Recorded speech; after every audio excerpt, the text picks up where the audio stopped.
चलिए शुरू करते हैं। मुफ्ती सलमान अजहरी साहब का बहुत ही प्यारा बयान को ज़रूर सुने, शेयर करें, लाइक करें, वीडियो को आखिर तक ज़रूर देखें। हाज़िरीन अहले सुन्नत व जमात, अस्सलामु अलैकुम व रहमतुल्लाहि व बरकातुहू। अल्हम्दुलिल्लाह अल्हम्दुलिल्लाहिल हन्नानिल मन्नान अल्लज़ी खलक़ल इंसान व अल्लमहुल बयान वस्सलातु वस्सलामु अला रसूलिही सय्यिदिल इंसी वल जान व अला आलिही व अस्हाबिही ज़विल खैरि वल इहसान, अम्मा बअद। फ़अऊज़ु बिल्लाहि मिनश शैतानिर रजीम, बिस्मिल्लाहिर रहमानिर रहीम। अन्नबिय्यु औला बिल मुअमिनीन मिन अनफुसिहिम, सदक़ल्लाहु मौलानल अज़ीम। बारगाह रिसालत मुआब सल्लल्लाहु तआला अलैहि वसल्लम की दुरूद पाक का हदिया पेश करते हैं। अल्लाहुम्मा सल्लि अला सय्यिदिना मुहम्मदिन मअदनिल जूदि वल करम व आलिहि व अस्हाबिहिल किराम व इब्निहिल करीम व बारिक व सल्लिम सलातन दाइमतन सरमदन अबदा।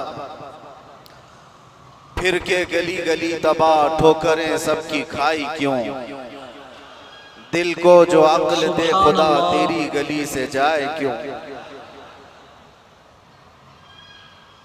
अब तो न रोक ऐ गनी, आदत सग बिगड़ गई, मेरे करीम पहले ही लुक़मा तर खिलाए क्यों। जान है इश्क़ मुस्तफ़ा रोज़ फज़ू करे खुदा, जिसको वो दर्द का मज़ा नाज़े दवा उठाए क्यों। अल्लाह तबारक व तआला आपकी ये मोहब्बत व अक़ीदत को सलामत रखे। मैं बहुत देर से देख रहा हूँ हर कोई किसी को बिठा रहा है, और मैं ये भी महसूस कर रहा हूँ बैठे तो बेचारा कोई बैठे कहाँ।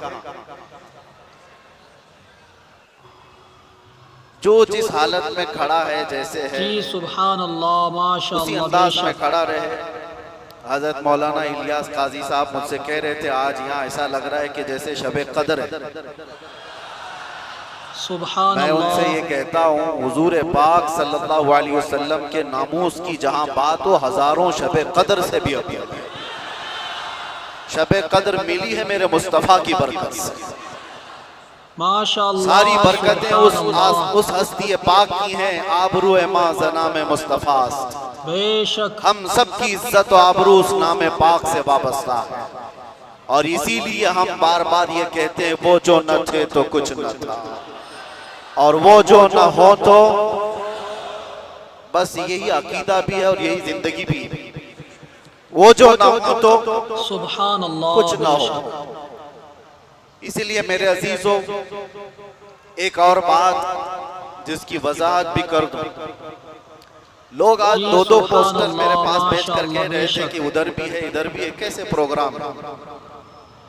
असल में ये तिलक नगर में होने वाला प्रोग्राम था।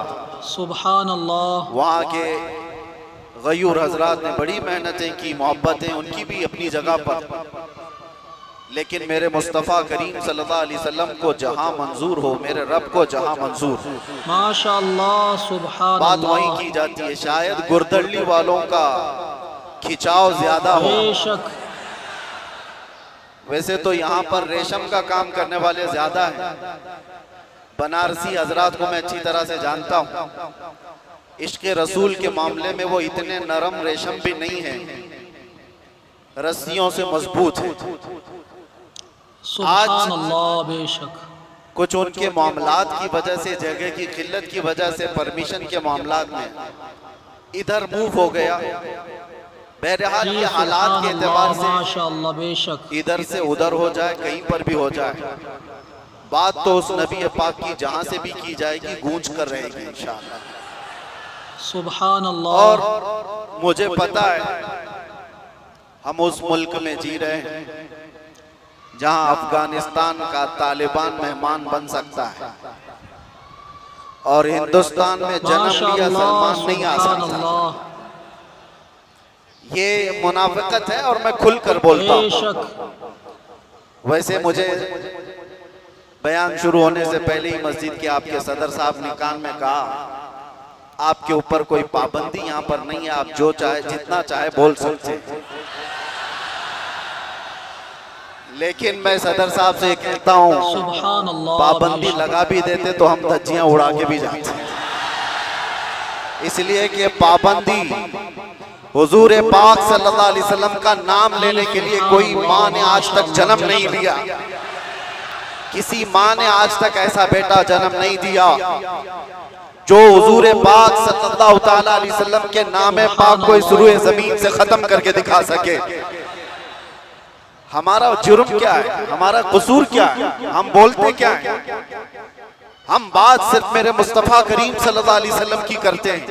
और अगर ये हुजूर पाक सल्लल्लाहु अलैहि वसल्लम के नाम और उनके नामूस की बात करना जुर्म है तो हर बार करेंगे, हर बार करेंगे, 100 बार करेंगे और वक्त आए तो सरेदार करेंगे। इसमें कोई खौफ की बात तो है नहीं, इसमें कोई डर की बात तो है नहीं। जब हमने ये कह दिया है या रसूल अल्लाह, ये दिल भी तुम्हारा, ये जान भी तुम्हारी, हम आए यहाँ तुम्हारे लिए और उठे भी वहां, जब सब उनके लिए है तो फिर डर किस बात का? खौफ न रख रजा जरा, तू तो है अब्दे मुस्तफा, तेरे लिए अमान है, तेरे लिए अमान है। बेंगलुरु के गयूर नौजवानों को मैं कुछ बातों से बेदार करना चाहता हूँ। तुम्हारी एनर्जी, तुम्हारी ताकत खामखा जाया नहीं होनी चाहिए। सड़कों पर बर्बाद किए जाने के लिए तुम्हें ताकत नहीं दी गई। अल्लाह ने तुम्हें जो ताकत और एनर्जी दिया है, जो तुम्हें पावर दिया है, वो नशे के अड्डों पर बर्बाद करने के लिए नहीं, बेशक, और ना ही गलियों कूचों पर रात भर गुजारने के लिए, और ना ही बेमहल और बेवक्त एहतजाजात करके अपने आप को जोखिम में डालने के लिए। तुम्हारी एनर्जी और तुम्हारी ताकत एक एक पल किस चीज के लिए दी गई है आपको पता है?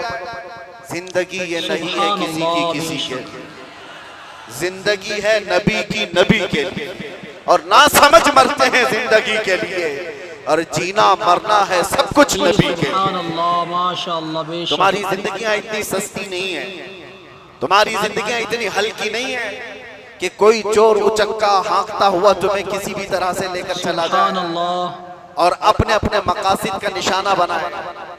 ऐ नौजवानों, जिस दौर में आप जी रहे हो, होश और हवास के साथ जियो, कानूनी मामलात और उसकी पेचीदगियों को समझो।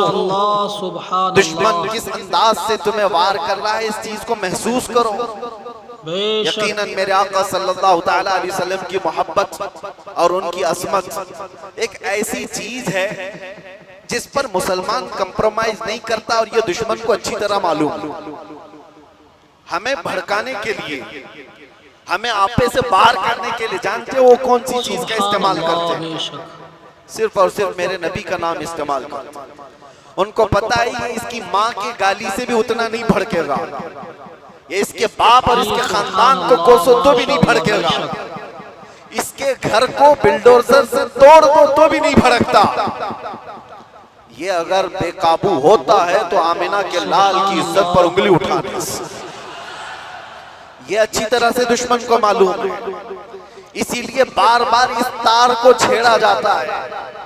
उन्हें छेड़ने दो, वो अपनी हैसियत के मुताबिक छेड़ करके समझ रहे हैं, लेकिन हकीकत में मेरे अजीजों मैंने महसूस किया, मैंने महसूस किया है इस कौम को अल्लाह हमेशा सलामत रखे। मैं कभी कभार रातों में बैठे फिक्र भी करता कि इन नौजवानों से मुस्तकबिल क्या होने वाला है, जो रात भर नशे के अड्डे में गुजारते हो, गाने सुन करके दिन भर बिस्तर पर सोए रहते हो। उम्मत मुस्लिमा का क्या होगा?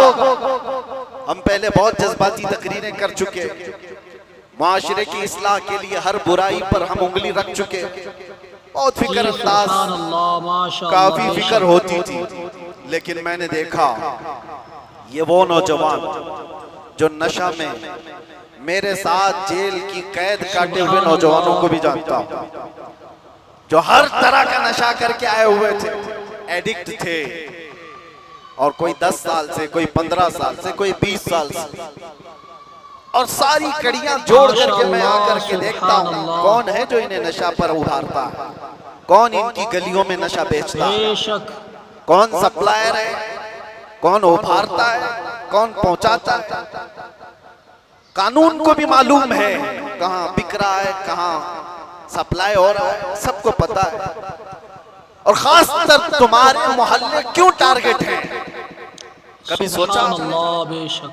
ये सिर्फ बेंगलुरु की बात नहीं, जाओ मुंबई जाओ, कलकत्ता जाओ, दिल्ली जाओ, किसी भी हैदराबाद, हर इलाके में मुसलमान क्राउडेड जो इलाके हैं, हमारी ज्यादा आबादी जहां पर, उन इलाकों को इन तमाम बुराइयों से घेर लिया गया है, नशा से। क्यों तुम टारगेट हो?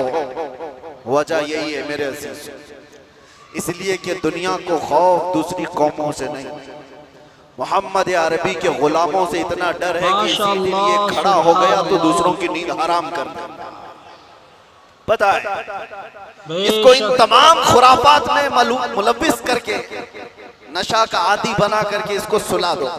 ठीक है, इन्होंने कर लिया, किसी को 10 साल से, किसी को 20 साल से, किसी को 25 साल से नशा में मुब्तला करके रख दिया। हम भी डरे हुए थे कि ये नशा खोर नौजवान क्या करेंगे, मुस्तकबिल क्या होगा इनका। लेकिन मेरे अजीजों, मैंने अभी माजी करीब में साल 2 साल में ये भी महसूस किया, नशा छोड़ना आसान भी नहीं है। माशाअल्लाह बेशक। जो एडिक्ट होता है वो जल्दी छोड़ता भी नहीं। अरे गुटखा नहीं छोड़ता तो वो दूसरी बातें कहाँ जल्दी छोड़े। लेकिन मैंने इलाज भी देखा, सुभान अल्लाह, ये वो नौजवान 10 साल 12 साल 15 साल से नशा में एडिक्ट हैं, पूरी दुनिया ने इनको टारगेट कर कर करके नशा खिलाया और इनको 36 घंटे 48 घंटे सोने वाले नौजवान बनाया। मैंने देखा है 36 घंटे सोने वाले बेशक। और डर था हमें कि इनसे होगा क्या मुस्तकबिल। लेकिन मेरे अजीजों, हमारा ये अंदेशा, हमारा ये डर गलत निकला। दुनिया ने सब कुछ एड़ी चोटी का जोर लगा दिया इस नशा में मुब्तला कर कर कर करके कि इनको मफलूज कर दे, इनको पैरालाइज कर दे। लेकिन मैंने देखा, एक बार पुकारा आई लव मोहम्मद, उसके बाद फिर देखा वो नौजवान जो 20 साल से नशा में है, नाम मोहम्मद का नशा चढ़ गया है। मैंने पूछा वो पुराना नशा कहां चला गया? पुराना नशा जिसमें 36 घंटे सोता था, वो नशा कहां चला गया? मैंने उन नौजवानों को देखा, वो झूमते हुए कहते हैं वो नशा अलग है, ये उस मुस्तफा के नाम की मोहब्बत का नशा अलग है। मैं ये चाहता हूं मेरे अजीजों, आओ उस नाम पाक के नशे में, इससे बढ़कर के बेहतर खुमार कोई है नहीं।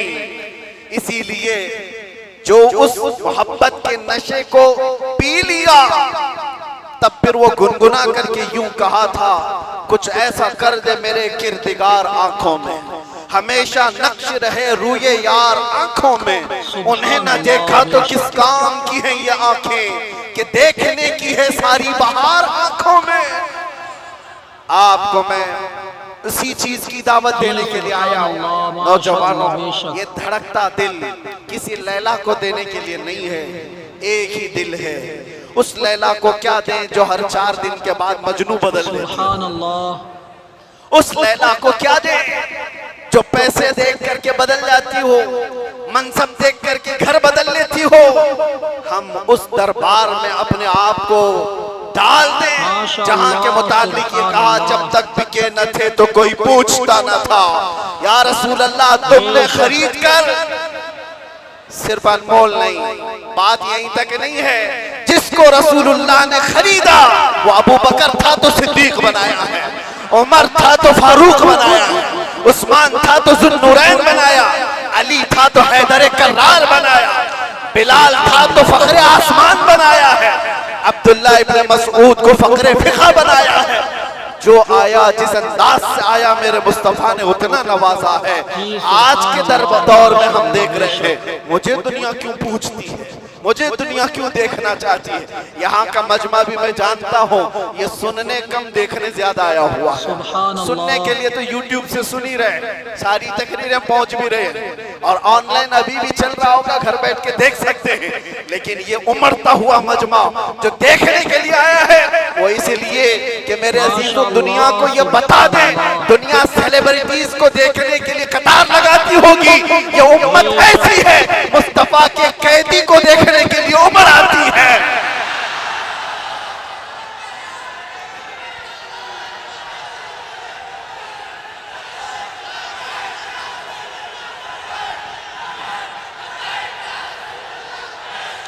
सुभान अल्लाह, बेशक। वरना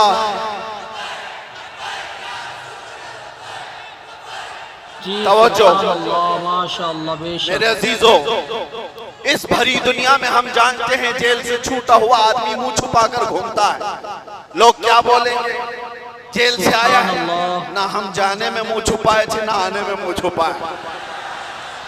अरे वो छुपा करके वो जाए जो चोरी करके गया हो, जो डकैती करके गया हो, रेप केस में अंदर गया हो, माल खा करके अंदर गया हो, वो क्यों मुंह छुपाए जो लब्बैक या रसूलुल्लाह कह कर गया हो। आपके लिए भी मैं कह रहा हूं, मुंह छुपाने की नहीं, ये मुंह उठाने का वक्त है, उठाने का वक्त है। इसलिए कि मेरे अजीजों, उस नामे पाक के बाद अगर कोई मुसीबत आती है तो ये हुकूमतें या ताकतों की जरिए से वो तो जरिया बनते हैं। असल बात ये है कि हमें अल्लाह तबारक व तआला उस अजीम इम्तिहान से गुजारना चाहता है जो बिलाल हबशी को दिया गया है, जो खब्बाब बिन अल-अरत को दिया गया है, जो खुबैब बिन अदी को दिया गया है, जो ज़ैद बिन दसना को दिया गया है। मैं तारीख पढ़ता हूँ, हमेशा एक बात याद आती है, मेरे साथ भी सेम मामला हुआ था, हालांकि कंपैरिजन कुछ नहीं, बिला तशबीह बिला तमसील। इमाम अहमद बिन हम्बल 5 लाख हदीसों के हाफिज हैं। आपको एक फतवे की वजह से 3 बार कोड़े मारे गए, 3 बार। और कोड़े किसको कहते हैं? ये जो कमर का बेल्ट है इसको नहीं, वो चमड़े का पट्टा होता था, एक बार मारते थे तो चमड़ी लगकर आ जाती थी। ऐसे कभी 80 कोड़े, कभी 100 कोड़े। इमाम अहमद बिन हम्बल को जब ले जाया जा रहा था, ये तीसरी मर्तबा था, वक्त का खलीफा, जब जल्लाद को हुक्म दिया कि इस बार फिर इनको कोड़े मारो, इनको फतवा वापस लेने के लिए कहो, एक शख्स ने कान में आकर के कहा, वो भी बड़े आलिम थे उस वक्त, कहा कि आप मुझसे कान में कहते से मैं सारा मामला सही कर लूंगा, निपटा लूंगा। आपने कहा मेरे मुस्तफा की इज्जत और उनकी शरीयत कानों में नहीं बोली जाती, कानों में नहीं, इसलिए हम भी भरे मजमा में कहते हैं। आप जा रहे थे तो एक मशहूर चोर था बगदाद, उसने पुकार करके क्या कहा, अहमद बिन हम्बल सुनो, मैं चोरी में 1500 कोड़े खा चुका हूं, चोरी कर कर करके बार बार पकड़ा जाता हूं, कोड़े खाता हूं, लेकिन फिर भी मैंने चोरी नहीं छोड़ी, चोरी अभी तक मुझसे छूटी नहीं है। ऐ अहमद बिन हम्बल, मैं चोरी छोड़ भी दिया अगर तो ज्यादा से ज्यादा मेरे बच्चों के पेट पे फर्क आ सकता है। आप ये कोड़ों के डर से हक बात बोलना न छोड़ें, इसलिए कि अगर आप समझौता कर लिए तो पूरी उम्मत बर्बाद हो जाए। इमाम अहमद बिन हम्बल कहते हैं, अच्छों से बढ़ करके उस चोर ने दर्स दिया था, उस चोर ने सबक सिखा दिया था कि लोग सजाओं के डर से जब चोरी नहीं छोड़ते तो हम सजाओं के डर से मेरे मुस्तफा का नाम लेना क्यों छोड़ दो, हुजूर की इज्जत पर बात करना क्यों छोड़ दो। और अब तो हमें पता है हमारी जिंदगी बची क्या है, हमारी जिंदगी की असर हो गई। बेशक जिसकी उम्र 40 साल के करीब होती है, वो कहा जाता है असर का वक्त हो गया उसकी जिंदगी। असर से मगरिब में कितना टाइम रहता है, सूरज डूबने को बहुत थोड़ा सा वक्त रहता है। हमारी जिंदगियों की असर हो गई, मगरिब में थोड़ा सा वक्त बाकी है। जो जीना था रब तबारक व तआला ने खुशियां अता की, बचपना भी खुशहाल, हमारी जवानी भी खुशहाल, हमने जो पढ़ना था पढ़ लिया, शादी बच्चे सब हो गए, तिजारत भी हो गई, माल भी, घर भी, सारी चीजें अल्लाह ने जो जीने की दुनिया में सराय सब अता कर। अब इस वक्त जब असर से मगरिब का वक्त हो चुका हो, आदमी अगर अल्लाह के जिक्र से मुंह फेर ले और इधर सूरज डूब जाए तो फिर उसकी जिंदगी इससे ज्यादा नहुसत में नहीं आ सकती। उससे बदकिस्मत कौन है जिसकी फजर अच्छी, ज़ोहर अच्छी, असर तक अच्छे पहुंचा और असर के बाद बिगड़ गया, तो इससे बढ़कर के बदनसीब कौन है।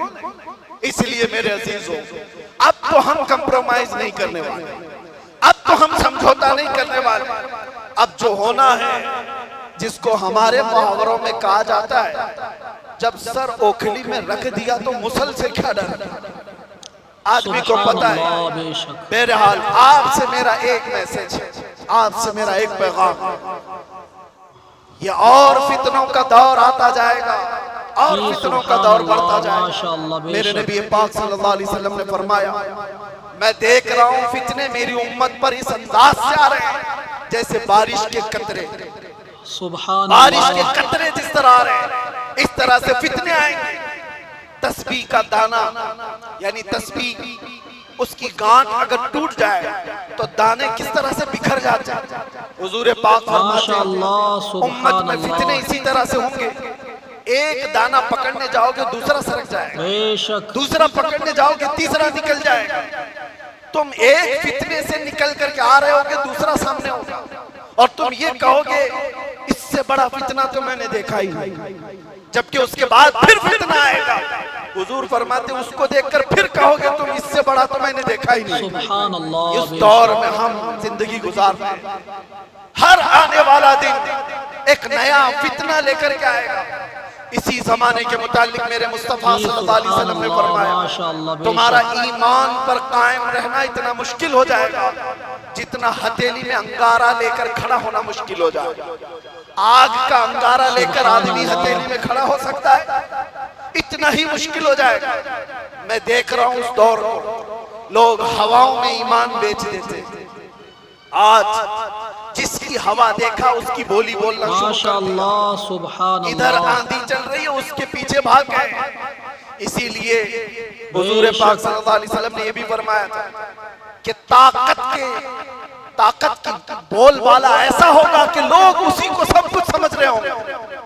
आज वही है ताकत, हुकूमत, सत्ता जिसके पास है, लोग ये समझते हैं उनके साथ ही रहने में भलाई है, उनके साथ ही रहने में भलाई है कि कुछ उनका छूटा हुआ झूठा खाने को मिल जाएगा।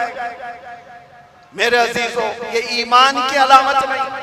हुजूर ने ये भी फरमाया, दज्जाल जिस वक्त जमाने में आएगा, दज्जाल उस वक्त का हाल ये होगा, हजारों की तादाद में लोग ईमान छोड़कर उसकी फौज में शामिल हो जाए। और हुजूर ने फरमाया, दुनिया शुरू होने से लेकर कयामत तक उससे बड़ा कोई फितना नहीं। वो दौर भी आने वाला है। उस दौर की अलामत में क्या बताया मेरे आका ने? इरशाद फरमाया, सच को झूठ बना दिया गया होगा और झूठ को सच बना करके पेश किया जा रहा होगा। क्या आज ये पूरा निजाम कायम नहीं है? ये सारा मीडिया ये दज्जाली निजाम पर चल रहा है। ये सब दज्जाल के चेले जितने भी बैठ करके भोगते हैं, जो सच्ची बात होगी उसको ऐसा तोड़ मरोड़ करके बयान करो कि वो झूठी लगने लगे। और झूठ। मुफ्ती सलमान अजहरी साहब का बयान अच्छा लगा हो तो बयान को शेयर ज़रूर करें, लाइक करें, सब्सक्राइब करें। चलिए नाते पाक को सुनते हैं। दुरूद पाक पढ़ लीजिए। अल्लाहुम्मा सल्ली अला सय्यिदिना व शफ़ीना व हबीबिना व करीमिना व मलजाना व मवाना मुहम्मद सल्लल्लाहु तआला अलैहि व आलिहि वसल्लम। बहुत ही प्यारा कलाम है नाते पाक का, इसको ज़रूर सुनें, इंशाअल्लाह बहुत ही मज़ा आएगा। रास्ते निखर निखर गए,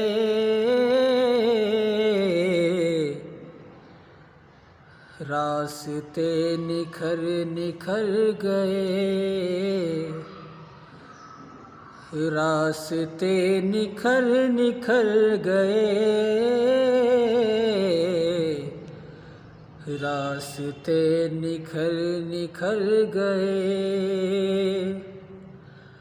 रास्ते निखर निखर गए, रास्ते निखर निखर गए, मुस्तफ़ा जिधर जिधर गए, मुस्तफ़ा जिधर जिधर गए, रास्ते निखर निखर गए, मुस्तफ़ा जिधर जिधर गए। और ख़ुद बता रही हैं खुशबुएं, खुद बता रही हैं खुशबुएं, मुस्तफ़ा इधर इधर गए,